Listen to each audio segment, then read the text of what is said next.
तो hello guys, तो आज का टॉपिक है बायो आइसोटेरिज्म। तो गाइस मोस्ट इंपोर्टेंट क्वेश्चन है एग्जाम पॉइंट ऑफ व्यू से। तो इसमें क्या होता है, जो अपने सब्स्टिट्यूएंट और जो ग्रुप होते हैं, ठीक है, इसमें सिमिलर होते हैं इसकी फिजिकल और केमिकल प्रॉपर्टी। अगर ये दोनों सेम होंगे देन क्या होगा, जो इसका इफेक्ट होगा ना, जैसे इसकी जो बायोलॉजिकल प्रॉपर्टी होगी वो भी सेम होगी, तो इसको हम बोलते हैं बायो आइसोस्टर। और गाइस जो अपने बायो आइसोस्टर है, ये दो वर्ड से मिलकर बने होते हैं, बायो प्लस आइसोस्टर। तो बायो मीन्स क्या होता है, जो अपना लिविंग के लिए यूज करते हैं, जैसे बायोलॉजिकली एक्टिव मोलिक्यूल्स, ये अपनी एक्टिव होगा ना तो अपने कौन से हो गए, लिविंग के लिए। और आइसोस्टर कौन से होते हैं, जिसमें क्या होता है, जो अपने एटम्स होते हैं ना, इसकी जो इलेक्ट्रॉनिक कन्फिग्रेशन होती है सेम होती है, ठीक है, तो इसको हम बोलते हैं आइसोस्टर। तो जैसे हम बात कर लेते हैं, जैसे हमारे पास एग्जाम्पल के लिए ये कार्बन है, ठीक है, ये कार्बन चार साइड से बॉन्ड बना सकता है ना, तो इसकी वैलेंसी होगी चार। और जैसे ये देखो हमारे पास नाइट्रोजन है, यहाँ पर एक लोन पेयर होता है, देन ये तीन साइड से कोई भी अपने एटम या ग्रुप से अटैच हो सकता है, तो इसकी जो वैलेंसी होगी तीन होगी। और यहाँ पर हाइड्रोजन की कितनी होगी, एक होगी, और फ्लोरीन की एक होगी। देन अपने पास ऑक्सीजन की कितनी होगी, यहाँ पर तीन लोन पेयर होते हैं, और यहाँ पर जो दो साइड से बॉन्ड बना सकता है, तो अपना कौन सा होगा, इसका जो वैलेंसी होगी दो होगी। तो जैसे हम एग्जांपल की बात करते हैं, यहाँ पर CO2 हो गया, N2O हो गया, तो यहाँ CO और N2 के बारे में। तो जैसे देखो CO है, ठीक है, तो कार्बन कितनी साइड से बॉन्ड बनाता है, चार साइड से, तो जो उसकी वैलेंसी होगी चार होगी। देन ऑक्सीजन की कितनी होगी, दो होगी, दो अपनी दो साइड से अपना बॉन्ड बना सकता है, तो इसकी जो वैलेंसी होगी दो होगी, और चार दो कितने हो गए, छः हो गए। तो जो इसकी इलेक्ट्रॉनिक कन्फिग्रेशन और जो एटम है, ठीक है, जो ये वाली ग्रुप की इलेक्ट्रॉनिक कन्फिग्रेशन कितनी होगी, छः होगी, ठीक है। अब हम बात कर लेते हैं नाइट्रोजन की। तो यहाँ पे N2 है, ठीक है, यहाँ पर कितनी होती है, तीन, वैलेंसी इसकी भी तीन होती है, इन दोनों को मिलाई कितनी होगी, छः होगी। तो क्या होगा, ये दोनों एक दूसरे के क्या है, बायोआइसोस्टर है, मतलब सेम है ना, तो अपने कौन से हो गए, बायोआइसोस्टर हो गए। तो गाइस जो अपने बायोआइसोस्टर हैं, कोई और अनदर केमिकल कंपाउंड से जो हमको सिमिलर करते हैं, ठीक है, अगर वो सिमिलर आ जाते हैं तो उस फिनोमेना को हम बोलते हैं बायोआइसोटेरिज्म। तो गाइस जो बायोआइसोटेरिज्म है, इसके दो फर्दर टाइप्स हैं, क्लासिकल और नॉन क्लासिकल। तो नॉन क्लासिकल में क्या होता है, अगर जो एटम है, ठीक है, अगर जो एटम होता है इसमें जो सिमिलर होते हैं, इसकी शेप होती है और कन्फिग्रेशन होती है, ठीक है, अगर ये दोनों सेम होंगे देन क्या होंगे, जो उसको बायोलॉजिकल रिस्पॉन्स होगा, जो उसकी प्रॉपर्टी होगी, जो एक्शन होगा, वो भी सेम होगा, ठीक है, तो इसी को हम बोलते हैं क्लासिकल बायोआइसोस्टर। देन इसके फर्दर क्लासीफाई किया गया है, जैसे मोनोवेलेंट, जिसमें मोनोवेलेंट को हम बोल सकते हैं यूनिवेलेंट।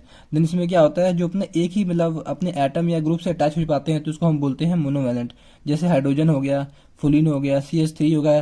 तो यहाँ पर जो कार्बन होता है चार साइड से बॉन्ड बनाता है ना, तो यहाँ पर तीन तो पहले अटैच है, देन एक रह गया ना, तो ये हमारे कौन से हो गए, मोनोवेलेंट हो गए। तो सेकंड है डायावेलेंट एंड हम बोल सकते हैं बायावेलेंट। तो जो डाया एंड बायावेलेंट सेम ही है, जो दो साइड से बॉन्ड बनाते हैं, जैसे CH2 हो गया, इधर साइड से बॉन्ड बना लेगा और इधर साइड से एक बॉन्ड बना लेगा। और ट्राइवेलेंट में क्या होता है, जो अपने तीन साइड से बॉन्ड बनाते हैं, ठीक है, जैसे अपना N हो गया और CH हो गया, ठीक है। फोर्थ है टेट्रावेलेंट। देन टेट्रावेलेंट क्या होता है, जो चार साइड से बॉन्ड बनाता है, जैसे अपने कार्बन हो गए। तो नेक्स्ट है रिंग इक्विवेलेंट। देन इसमें क्या होता है, ये बेंजीन है अपने पास, देन यहाँ पर कार्बन होता है ना, तो यहाँ पर कार्बन की जगह हमने N लगा दिया, ठीक है, तो अपना कौन सा हो गया, रिंग इक्विवेलेंट हो गया। तो सेकंड है नॉन क्लासिकल बायोआइसोस्टर। तो गाइस जो अपना क्लासिकल बायोआइसोस्टर था उसका ऑपोजिट ही है। उसमें क्या होते थे, जो अपने एटम्स के अपने शेप होते थे, जो अपने इलेक्ट्रॉनिक कन्फिग्रेशन होती थी सेम होती थी, बट इसमें सेम नहीं होगी, ठीक है।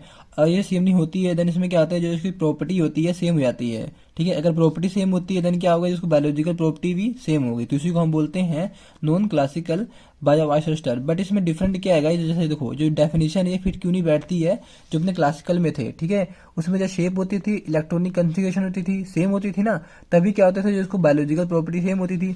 बट इसमें क्या है, ये भी सेम है ना, तो इसके लिए जो डेफिनेशन है ये फिट नहीं बैठती है, ठीक है। जैसे हम एग्जाम्पल के थ्रू समझते हैं, जैसे देखो हमने एग्जाम्पल लिया है आइसोप्रोटेरेनॉल और सुटेरेनॉल, ठीक है। अगर ये वाला जो ग्रुप है, ठीक है, इसकी जो यहाँ पर OH की मोइटी है ना, इसकी जगह हमने ये वाला ग्रुप उठा के इसके अंदर डाल दिया, ठीक है, तो ये जो अपना डिसीज हमने लिया है ब्रोंकोडायलेटर है, ठीक है, ये अपने कोई अस्थमा से रिलेटेड कोई डिसीज है।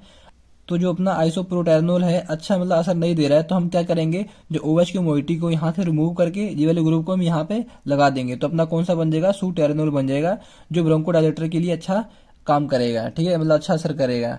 तो ब्रोंकोडायलेटर में क्या होता है, ये एक अस्थमा से रिलेटेड कोई डिसीज है, ठीक है, जब हम उसको सुटेरेनॉल, जब हम कोई ड्रग इसको देंगे देन वो अच्छी तरह से सांस लेना स्टार्ट कर देगा। तो नेक्स्ट है इसकी इंपोर्टेंस के बारे में बात कर लेते हैं। तो गाइस जो अपना फर्स्ट पॉइंट कहता है, जो अपने बायोआइसोस्टेरिज्म होते हैं हम इनका ब्रॉडली यूज करते हैं अपने फार्मास्यूटिकल साइंस में। तो जैसे हम एग्जांपल की बात करते हैं, जब हम फार्मास्यूटिकल इंडस्ट्री में कोई भी हम जब ड्रग प्रिपेयर करते हैं तो उसके लिए यूज कर सकते हैं, कोई हम जब ड्रग मैन्युफैक्चर करते हैं तो उसके लिए यूज कर सकते हैं।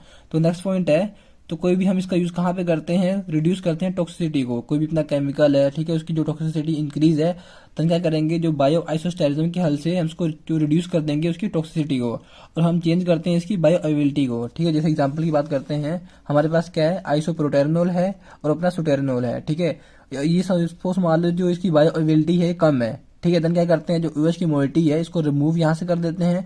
देन ये जो अपना ये वाला ग्रुप है, ठीक है, इसको ग्रुप को यहाँ उठा के यहाँ पे डाल देते हैं। देन क्या होती है, जो इसकी बायो अवेबिलिटी होती है वो इंक्रीज हो जाती है। तो इस तरह हम क्या कर सकते हैं, जो बायो अवेबिलिटी को चेंज कर सकते हैं।